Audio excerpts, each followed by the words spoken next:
अस्सलाम वालेकुम वरहमतुल्लाह। मोहतरम बुजुर्गों, दोस्तों और हमारे अज़ीज़ साथियों,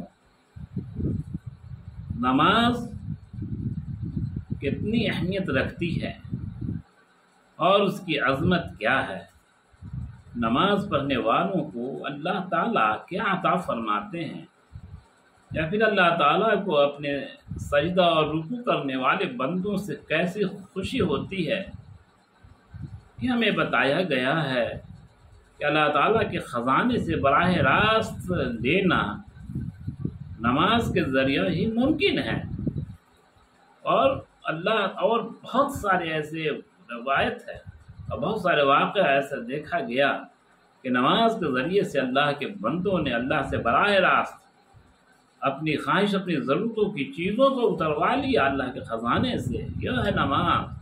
और बराह रास्त बारा उसमें किसी तरह के कोई ज़रिया नहीं बना, बल्कि बराह रास्त अल्लाह ताला के ख़जाने से उतरवा लिया। अबू हुरैरा रज़ी अल्लाह अन्हु रिवायत करते हैं, एक हदीस शरीफ में फरमाते हैं कि एक सहाबी ऐसे हैं जिन्हें बहुत भूख लगी। जब वो घर आए और उन्होंने अपनी बीवी से पूछा कि घर में कुछ खाने को है कि नहीं है, वो अल्लाह की बंदी कहने लगी, भला घर में कुछ खाने पीने को कहाँ से आएगा कि जबकि पहले ही से नहीं है।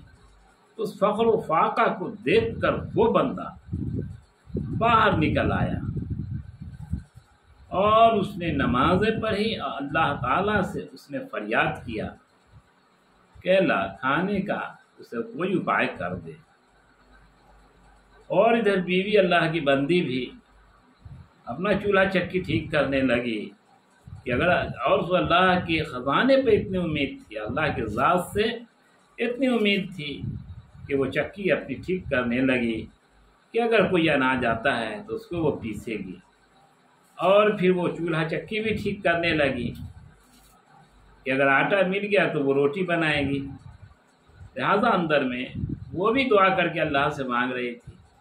वो सहाबी लौट कर आए, बीवी से पूछा कुछ घर में आया? बीवी ने कहा नहीं आया।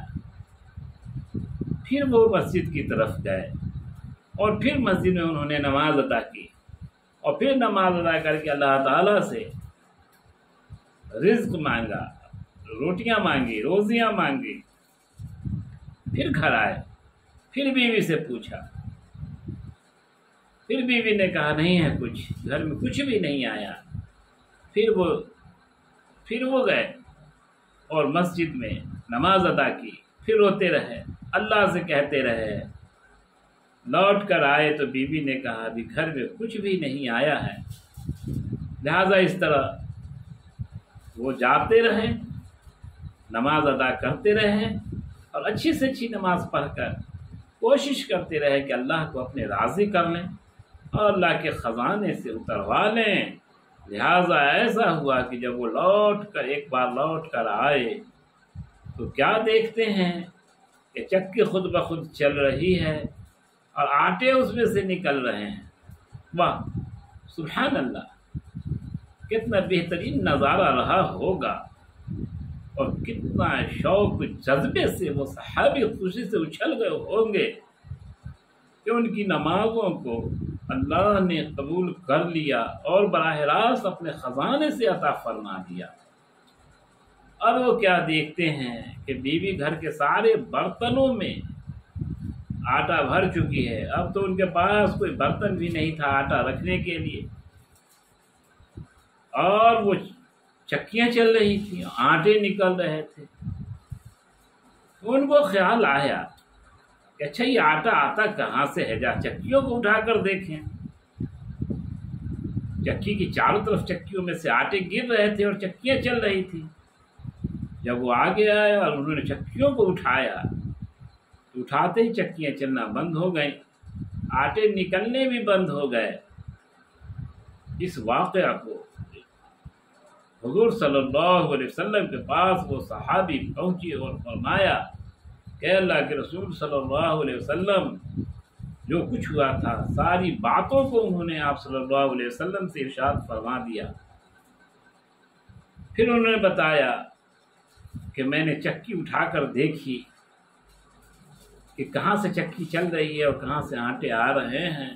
حضور صلی اللہ علیہ وسلم نے ارشاد فرمایا کہ اگر تم اسی طرح چکیوں کو چلتے دیتے اور اسے اٹھا کر نہیں دیکھتے تو ہمیشہ ہمیشہ وہ چکیاں ایسی ہی چلتی رہتی اور اس سے آٹے نکلتے رہتے۔ تم نے دیکھ لیا اس لیے اللہ تعالیٰ نے اس چکی کو بند کر دیا۔ محترم بزرگوں، دوستوں، ہمارے صحابہ کی کیسی نماز تھی، 2 رکعت نماز پڑھ کر انہوں نے اللہ تعالیٰ کو راضی کر لیا اور اللہ کے خزانے سے براہ راست اتروا لیا۔ ایسے بہت ساری باتیں، بہت سارا واقعہ روایت کتابوں میں بھرے پڑے ہیں کہ صحابہ کرام نے نماز کے ذریعے سے اللہ تعالیٰ سے جو مانگنا تھا مانگ لیا ہے۔ کاش ہماری نماز ان کی نمازوں کی دھول بھی ہو جاتی، یعنی ہماری نماز میں کچھ بھی سچائی آ جاتی، نماز کو نماز کے طرز پر پڑھنے کا کچھ بھی فائدہ ہو جاتا تو اللہ تعالیٰ اس نماز کے ذریعے سے ہمیں بھی عطا فرماتے۔ اور بہت سارے اللہ کے ولی بھی ایسے ہوئے ہیں کہ نمازوں کے ذریعے سے اللہ کو راضی کر لیا ہے۔ ہم بھی اسی رسول اللہ صلی اللہ علیہ وسلم کی امت ہیں اور اللہ کے بندے ہیں اور قرآن کو پڑھنے والے، ماننے والے ہیں اور اسی طرح کی نماز بھی پڑھنے والے ہیں۔ اگر ہم بھی کوشش کریں، ہم بھی نمازوں میں خشوع و خضوع ڈالیں تو پھر اللہ تعالیٰ ہمیں بھی براہ راست اپنے خزانے سے عطا فرما دے گا اور ہماری دعاؤں کو قبول فرما لے گا اور اپنا بنا لے گا۔ سبحان اللہ و بحمدہ، سبحانک اللہم و بحمدک، اشہد ان لا الہ الا انت، استغفرک و اتوب الیک۔ سبحان ربک رب العزۃ عما یصفون، والسلام علی المرسلین، والحمد للہ رب العالمین۔